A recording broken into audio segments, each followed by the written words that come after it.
দুপুরের খাবারের মেনুতে যদি থাকে এমন এক বাটি পাতলা ডাল, তাহলে আর কিছুই লাগে না।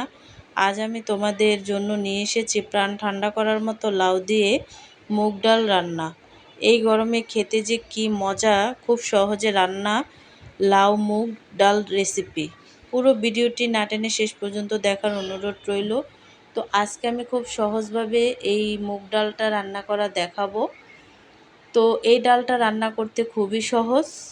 আর এখন যেহেতু প্রচুর পরিমাণের গরম পড়ছে, তো লাউ দিয়ে কিন্তু এই মুগ ডালটা আমরা রান্না করে খেতে পারি। তো তার জন্য কিন্তু আজকে রান্নার জন্য আমি এখানে 1 কাপ মুগ ডাল নিয়ে নিছি। ডালটা প্রথমে খুব ভালো করে পরিষ্কার করে পানি দিয়ে ধুয়ে নেব। এরপর একটি হাঁড়িতে পরিমাণ মতো পানি দিয়ে ডালটা সেদ্ধ বসিয়ে দেব। ডাল সেদ্ধ করার সময় আমি এর মধ্যে দিয়ে দিচ্ছি সামান্য একটু হলুদ গুঁড়ো। হলুদটা দিলে ডালের কালারটা একদম উজ্জ্বল আর সুন্দর আসে। তো এখানে কিন্তু আমি 2 ধরনের ডাল নিচ্ছি, দেখতেই পাচ্ছ। আর 2 ধরনের ডাল নিলে কিন্তু ভালো হয় অনেকটা। এবার এই ডালটাকে হলুদ দিয়ে তারপরে ঢাকনা দিয়ে ডালটা একদম পারফেক্ট সিদ্ধ হওয়া পর্যন্ত অপেক্ষা করতে হবে। আর এখানে আমি নিয়ে নিছি লাউ। লাউটা কিন্তু তোমরা কমিয়ে বাড়িয়ে নিতে পারো। আর এই লাউটাকে কিন্তু আমি ছোট ছোট টুকরো করে তারপরে কেটে নেব। তো এই লাউটাকে কিন্তু বেশি বড় সাইজের টুকরো করে কাটলে ভালো লাগে না। তো হাই গাইস, আসসালামু আলাইকুম, welcome back to my channel. কেমন আছো তোমরা সবাই? আশা করছি ভালো আছো। আল্লাহর রহমতে আমি অনেক ভালো আছি।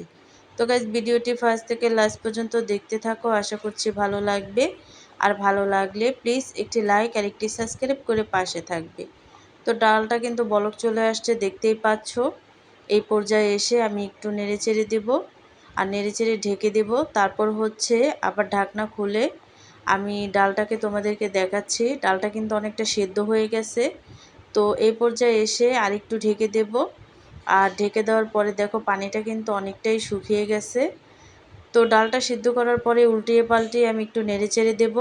ডালটা সেদ্ধ হতে আমাদের একটি দারুণ টিপস দিয়ে রাখি। মুগ ডাল সেদ্ধ করার সময় চুলার আঁচ মাঝারি রাখবে এবং ডালটা যখন পুরোপুরি সিদ্ধ হয়ে ফেটে যাবে তখন কেবল ডাল ঘুটনি ব্যবহার করবে। দেখবে ডালটা কিন্তু একদম সুন্দর সেদ্ধ হয়ে গেছে। এবার একটি ডাল ঘুটনি দিয়ে ডালটাকে খুব ভালোভাবে ঘুটে একদম মিহি করে নিচ্ছি। ডাল ভালো করে ঘুটে নেওয়ার পর এর মধ্যে আমি পরিমাণ মতো পানি আর 1 চা চামচ আদা রসুনের পেস্ট দিয়ে দেব। আদা রসুনের বাটা দিলে ডালের কাঁচা গন্ধ চলে যায় এবং একটা দারুণ সুঘ্রাণ বের হয়। এবার ডালটাকে কিছুক্ষণ কড়া আঁচে জাল করে ফুটিয়ে নেব। তো দেখো এখানে কিন্তু আমি পানি অ্যাড করে দিছি, দিয়ে ভালোভাবে ঘুটে নিচ্ছি। আর ঘুটে নেওয়ার পরে দেখো আমি কিন্তু এখানে পরিমাণ মতো পানি অ্যাড করে দিছি। আর পরিমাণ মতো পানি অ্যাড করার পরে এখানে আমি অ্যাড করে দেব আদা রসুনের পেস্ট। আর এই আদা রসুনের পেস্টটা দেওয়ার পরে দিয়ে দিচ্ছি কাঁচামরিচ। কাঁচামরিচটা দিয়ে তারপরে একটু নেড়ে চেড়ে ভালোভাবে আমি ডালটাকে জাল করে নেব। আর এখানে আমি লাউ কেটে নিছি একদম ছোট ছোট টুকরো করে। আর এই লাউটাকে কিন্তু ভালোভাবে ধুয়ে নেব। তো লাউটাকে ভালোভাবে ধুয়ে নেওয়ার পরে দেখো এখানে কিন্তু ডালটা অনেকটা বলক চলে আসছে। তো এই পর্যায়ে এসে এখানে আমি এক এক করে সম্পূর্ণ লাউটাকে অ্যাড করে দেব। আদা রসুন দেওয়ার পর ডালটা যখন টকবক করে ফুটছে, ঠিক এই সময়ে আমরা এর মধ্যে কেটে রাখা লাউর টুকরোগুলো দিয়ে দেব। আমি লাউটাকে আগে থেকেই ছোট ছোট চারকোনা টুকরো করে কেটে খুব ভালোভাবে ধুয়ে পানি ঝরিয়ে রেখেছিলাম। লাউর টুকরোগুলো একটু ছোট করে কাটলে এই গরমে লাউ খুব দ্রুত সিদ্ধ হয়, একদম মাখনের মতো নরম তুলতুলে হয়ে যায়। তো দেখো লাউটা কিন্তু অনেকটাই একেবারে গলে হালুয়া হয়ে গেছে। এই পর্যায়ে এসে এখানে আমি অ্যাড করে দেব ধনেপাতা কুচি। আর এই লাউ ডালে ধনেপাতা কুচি যত বেশি দিবে খেতে কিন্তু ততই ভালো লাগে। তো একটু নেড়েচেড়ে দেব। এখানে আমাদের একটি মূল্যবান কথা মনে করিয়ে দেই, রান্না কিন্তু পেট ভরানোর জন্য নয়, রান্না হলো ভালোবাসার একটি মাধ্যম। তুমি যত মন এবং শান্ত রেখে ধৈর্য পরিবারের জন্য রান্না করবে, তোমার হাতের রান্নার স্বাদ কিন্তু তত বেশি মুখে লেগে থাকার মতো হবে।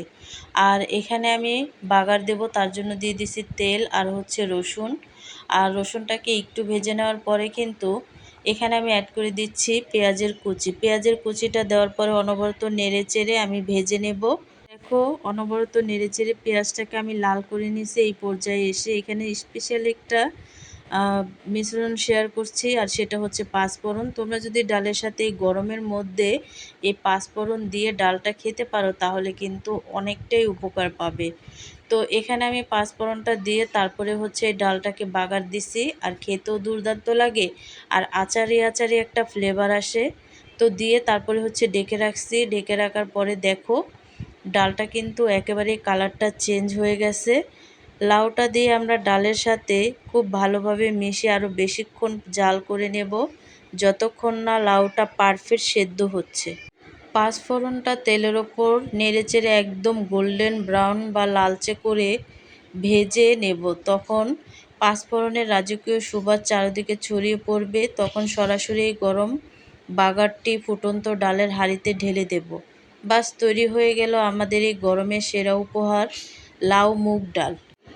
তো তৈরি হয়ে গেল গরমের সময় এই ঠান্ডা ঠান্ডা লাউ ডাল রেসিপি। এই জুন মাসের এই তীব্র গরমে যখন রান্নাঘরে বেশিক্ষণ দাঁড়িয়ে থাকতে ইচ্ছে করে না, আবার ভারী কোনো খাবারও মুখে দিতে ইচ্ছে করে না, তখন দুপুরের মেনুতে যদি থাকে এমন এক বাটি পাতলা ডাল, তাহলে আর কিছুই লাগে না।